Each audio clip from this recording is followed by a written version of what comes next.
নাম করে কি এটা?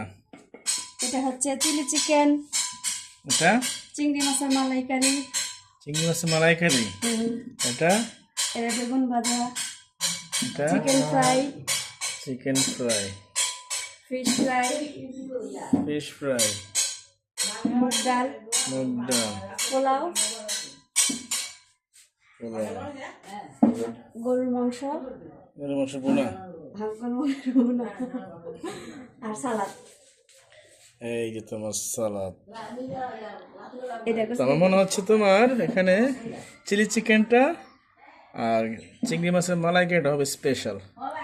এটা আমার ওপিনিয়ন, ঠিক আছে? তো অনেক কষ্ট করছো সবাই মিলে, ধন্যবাদ।